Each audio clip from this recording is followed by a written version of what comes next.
In this video, I want to focus on the math of transformations, starting with the very basic idea of what a transformation means in math, and also, what's the purpose and how does it really help us to understand the behavior in a function.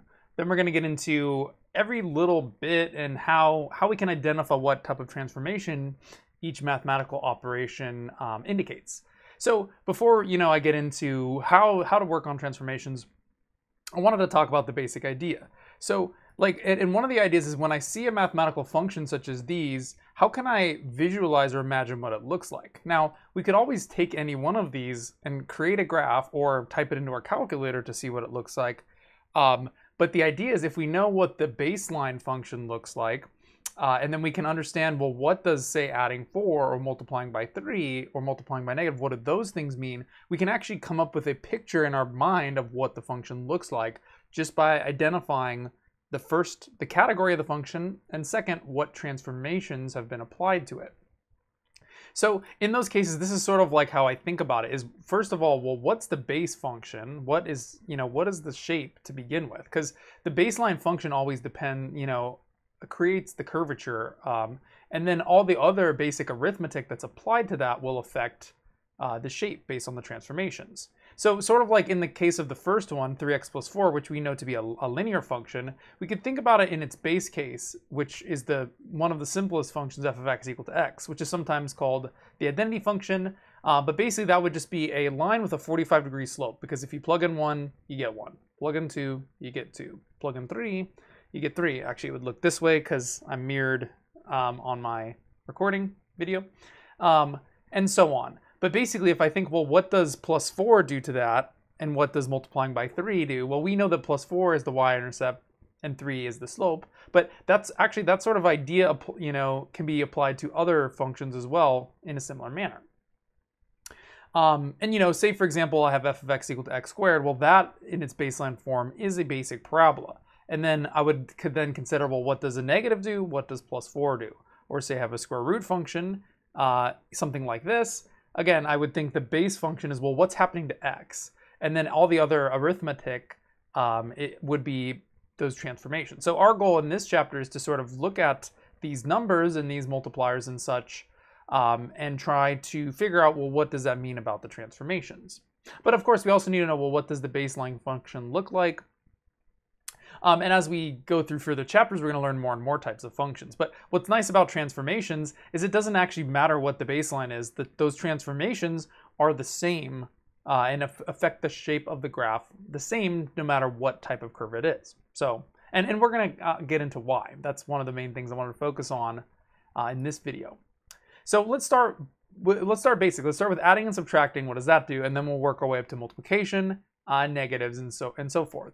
But basically, first I wanted to consider, well, what does, say, plus 3, how would that affect the shape of a graph? So what we'll do is we'll start with a fairly simple baseline function, f of x equal to x squared, which is just a basic parabola whose vertex is at the origin, because there's no h, there's no k, and that's it. And then what I wanted to look at is, well, obviously we could just do compare and contrast. Well, what does this look like? What does this look like? And what is the difference? And, algebraically, we know that these are not the same, because this is just x squared plus 3. If I wanted to figure out what this looked like, well, I would have to multiply this all out. That would be x squared plus 6x plus 9. And obviously those are going to be a little bit different. So one thing that I want you to pay attention to is, well, where the adding is, where it's taking place within the function will make a difference. Sometimes I like to refer to this as adding 3 on the outside versus adding 3 on the inside. But basically, it's the difference in what order the addition is being applied to x in. Whereas this one, it's being done after we square it, because basic order of operations. In this case, it's being done before we square it because of the parentheses. And that sort of creates a difference in what transformations apply to the graph. So let's go ahead and just graph them, and then I'll try to discuss, well, what actually happens. And some of you probably already kind of know or have an idea of what will happen, but it's not always obvious or intuitive. So let's start off with the basic graph of f of x is equal to x squared, a basic parabola centered at the origin, right? Because if I plug in 0, I get 0. Looks like my head is in the way. I'll move myself over there. Cool. So you know, we have 0, 0, the origin or the vertex of this parabola. Or, you know, if I have 1, well, 1 squared is 1, 2 squared is 4, 3 squared is 9. And you know, that's the, if you've never really wondered, well, why does a quadratic function, whenever I have x squared, why does that make a parabola? Well, that's just a basic pattern behind a square function, because as you square larger and larger numbers, it gets bigger and bigger at a faster and faster rate. And that pattern is what creates the shape of a parabola. But also when I plug in negatives, the same thing happens, right? Because if I plug in -1 squared is 1, -2 squared, 4, -3 squared, 9, because squaring a negative creates a positive in any case. But anyways, cool. So, well, that's our baseline. And so if we understand that really well, then we can kind of compare, well, what about x squared plus 3? Let's start with x squared plus 3 on the outside and see, well, what happens to the graph. And obviously, if I just add 3 to x squared, all that's going to do is add 3, right? It's going to take all the same values, right? 0 is still going to be 0 squared, but then plus 3. So that point, instead of being 0, 0, is going to be 0, 3, and I'm going to get my vertex up 3. And if you remembered when we were looking at the vertex form of a parabola, and I promised that I would talk more about, well, why is that going to be the case? Notice that k, which was the y-coordinate of the vertex, was the number on the outside, which is exactly the same thing that's happening here, right? Notice that that vertex has been moved up 3 because of the plus 3 on the outside. And so, you know, the transformations can help us to see why, you know, certain formulas might make sense. But anyways, and the same would happen to every other point, right? Because 1 squared is still 1, but then if I add 3, I'm going to be up to 4. So originally those points were 0, 1, 4, 9 for the squares, but they've all been moved up 3 units. And so the net result of this is what we call a vertical translation.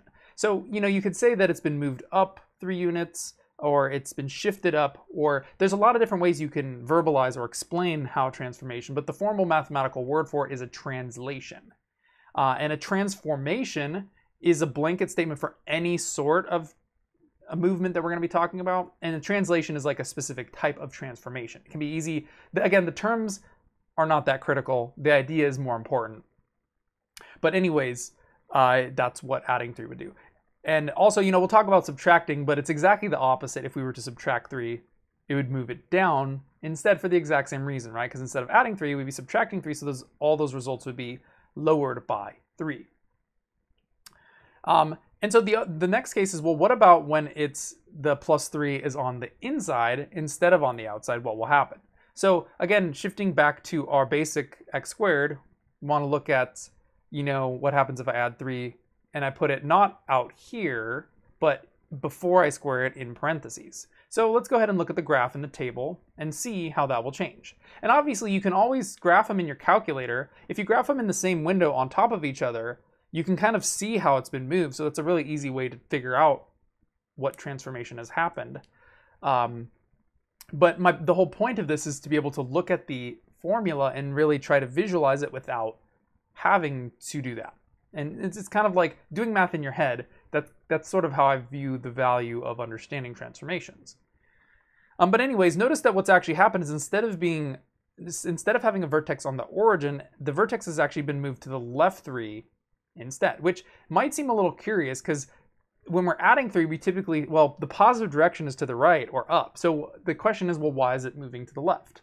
And this is actually a fairly hard thing to say in a simple way. So let's just examine the math and what happened as we added 3 to the input. So like starting with 0, well, if we take 0 squared, that's just going to be 0. And so cool. But notice that if I do 0 plus 3, that's actually going to give me 3 squared, which will end up being 9. So that's why, you know, it hasn't been moved up 3 because that has actually been applied to the square. So really we're all the way up until 9 instead when I look at 0. And let's say I look at 1, 2, or 3. Well, usually 1, I'm going to take 1 squared. But now I'm shifting it all the way to 4 squared. 2 is now 5 squared.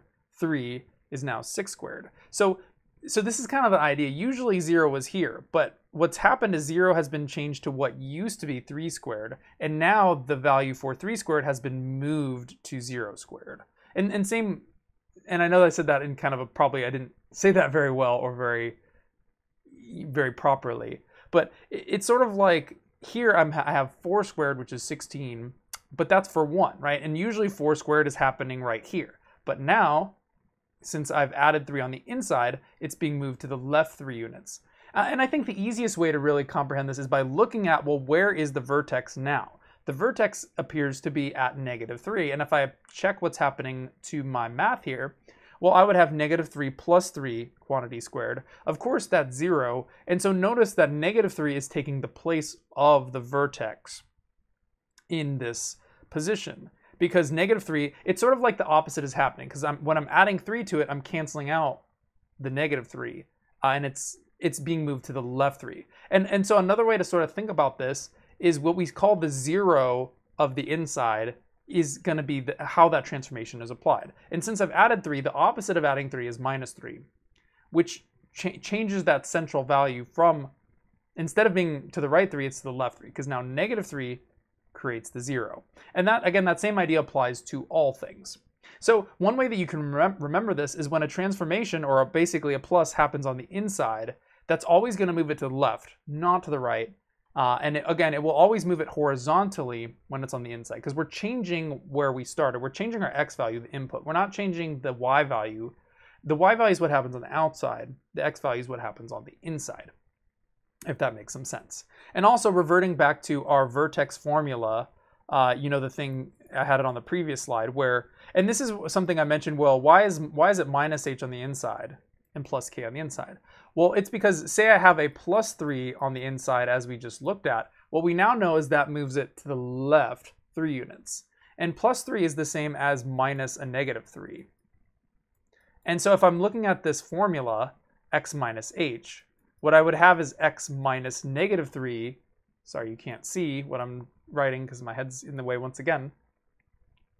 But basically, it's always x minus h because the transformation on the inside. If we want to explain a vertex at the location to the left 3, that wouldn't be x minus 3 because, again, when a transformation is applied on the inside, it happens in the opposite direction. So the opposite nature of a horizontal translation is why we use x minus h, but it's plus on the outside because a vertical translation follows the sign and is in the same direction that you would expect. But if I really examine it in this form, this is the same as x plus 3 quantity squared, which is exactly what we just had graphed. And notice that the vertex here was at -3, 0, right? Because, sorry, it was on this slide. It was over here because it was to the left. But that's how we write x minus something. If we write x minus -3, that's the same as x plus 3 because it's a double negative. And this is what would cause the vertex to be located at -3.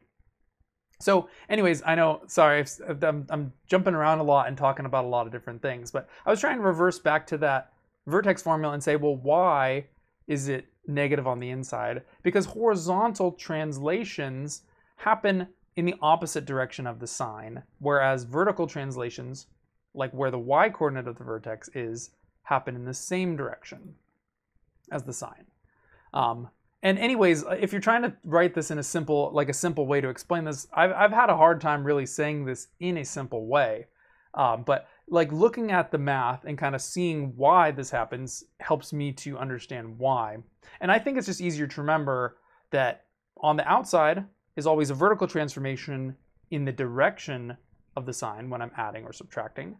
And a horizontal transformation is always going to happen when I add or subtract on the inside. And that's going to be the opposite direction from the sign of the adding or subtracting. So anyways, I'm going to try to wrap this up. And last thing I wanted to do in this video is talk about, well, what if it's minus? But it's exactly the same thing. Everything's just done in the opposite direction. So like looking at it again, how I would change the difference between this, and actually this is in the packet. So I'm going to swap back to the packet here for a minute. And I mean, those are on the packet as well. I just had a bunch of pre-made slides that are helpful so that we can do a little bit less work. But so one thing that I try to emphasize is that if we're trying to focus on what transformations have been applied to function A and B in the second example from 2.2, it's again good to start with the baseline. And the baseline is just, well, I have the square root of x. So I could write, well, c of x is the square root of x. And if I wanted to figure out what transformations are applied, I could just graph this in my calculator. and then compare to this one and this one as well. And so let's just go ahead and do that. But you could always graph them by hand or however you want, but using a calculator is definitely, definitely saves some time and work in terms of graphing them. So if you want to graph a lot of different things on top of each other, you need to go into your y equals menu, and you can type them in on separate lines. So let's just start off with the square root of x. I think we've looked at this one in a prior video, but the square root of x is actually looks the same as a parabola. It's just moving sideways instead of moving vertically. So a square function looks like a parabola. A square root function looks like a sideways parabola, but it's only half. And again, we can't have a full sideways parabola because that would not pass the vertical line test, as we talked about before. And the square root is a function. And technically we call this a radical function. And I don't want to get into that right now, but basically we could look at, well, what does the square root of x look like? And on our graph, we could, I'm just going to create a sketch of each of them, and I'll use colors to keep track of what is what. So the square root of x, let's just call that c of x, which looks something like that. Or I sort of say it looks sort of like a half rainbow. Well, let's say we wanted to know what does minus 2 do in the case of either being inside or outside. So let's start with a of x, go ahead and graph that. And again, if we want to do it on the same window, I could just go down to y2 and type in another one. And if I want to do the square root of x minus 2, I can just type it all in, and notice it will all be put in the square root, just as a general form. Or if you're using an older calculator, you might need to enclose it in parentheses. But now let's go ahead and graph and see what we've got.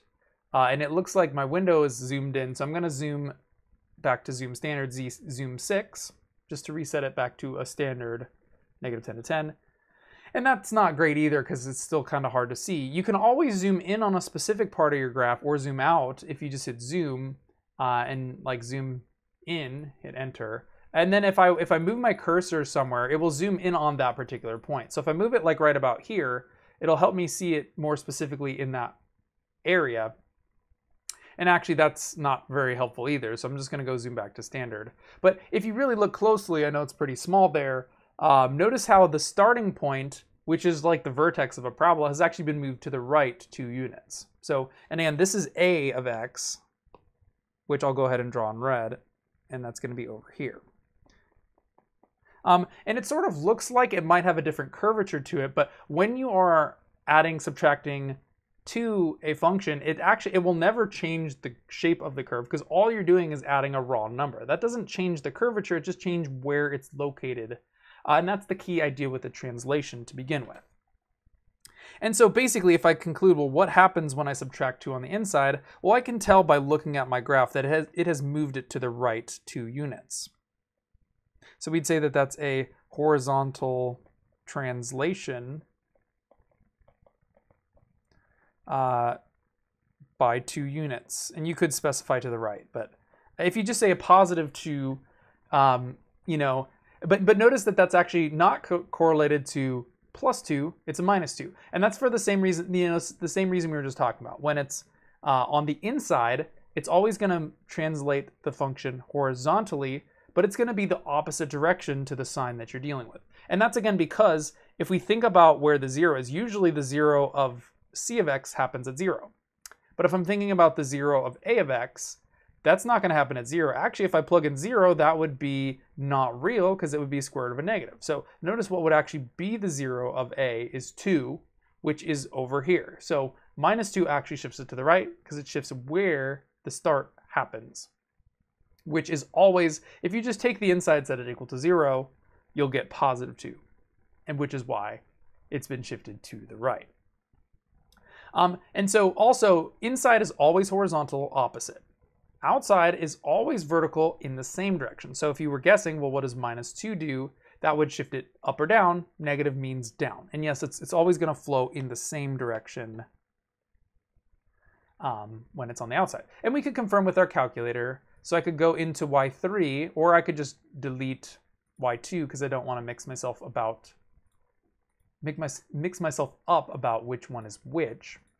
And to get it out of here, Notice that if you hit to the right, you can get it out of the square root, and that way I can differentiate. It's very hard to see because of the line there, but this one says the square root of x, then minus 2, instead of all being on the inside.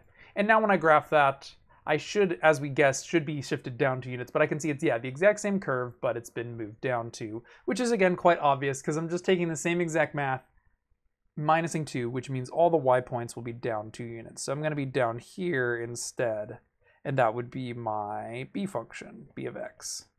And that, you know, we would say is a vertical translation. Vertical translation, and that would be, you know, again, down 2 units. And the general summary here, to go back to the slides as I wrap it up, is this happens to any function, not just specifically x squared or the square root of x. No matter what the function is, that same idea will work in the same exact way. So if we ever have any function and then we're going to add or subtract c to it, that will always be a vertical transformation, because that will be after I've applied the function to it, then I'm adding c, just like x squared plus 2 or plus 3 or x squared minus 3. These are on the outside, and it will always shift the graph up or down, which again would be, we call a vertical translation. Now, if we were to add or subtract c on the inside instead of on the outside, this is how we'd represent it in function notation, because I'd apply x minus c before the function. So this would, and notice the parentheses, much like x plus 3 squared or x minus 3 squared. The square is on the outside. Same thing here, f is on the outside of that expression. And notice when it's minus c on the inside, we're going to shift to the right. Again, it's always going to be horizontal on the inside in the opposite direction. And when it's plus c on the inside, we're going to shift it to the left. Just like when we looked at x plus 3 parentheses squared, it was moved to the left by 3 because it was plus 3. And anyways, that is the idea of transformations. In the translation specifically. In the next one, well, that was all about adding and subtracting. Next question is, well, what does multiplying do? What about dividing? What about negatives? How do those all factor in? And instead of being translations, those are what we call stretches, shrinks, and reflections.